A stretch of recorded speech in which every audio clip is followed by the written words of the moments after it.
on the issue of biodiesel, I think the two things that I would say. One is that there are two levels at which the oil-intensive economy, energy-intensive economy is non-sustainable. One element is fossil fuel and emissions, but the second element is just the way it operates. You know? So you could still be running highways and aircrafts of this intensity on biodiesel. It will still be messing up the earth hugely. You know? Just the infrastructure. We've done studies on what the highways are costing this country. Again, one of these changes. You know, we were a country of, I call it the road democracy. You know, you had the donkey and the rickshaw and the cyclist and the pedestrian and the kid playing their kanchas and the ones who wanted to do cricket, everything, and the cow, of course. You know, all on the street, and the automobile had to wait. Yeah. Now they want cow-free roads and people-free roads, and the last election was fought and lost on ads that said, "Now I can drive as fast as in America." Yeah. Yeah. Thank you, Detroit.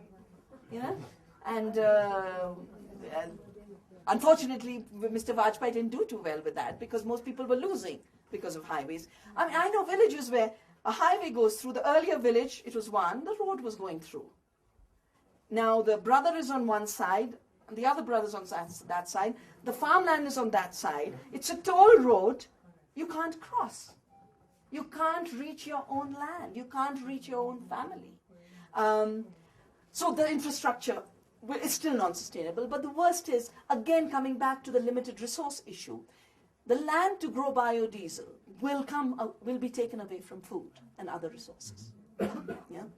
And it's already happening, for example, in Rajasthan, where Jatropa is the preferred biodiesel plant, and the government has declared the commons. No more commons. They will be given over to industry to plant biodiesel plantations, to then feed into, supplement the fossil fuel petrol pumps. It will go straight out of these plantations into the high-intensity energy grid. The alternative for me is decentralized energy and lowering of energy consumption of every kind. And for that, again, I mean, I think the farm trips that are organized by Helena, or, you know, the Beach Vidyapith, a similar school we run in Dehradun, and I hope some of you who come here will find your way there. In Dehradun, I'll leave some flyers here.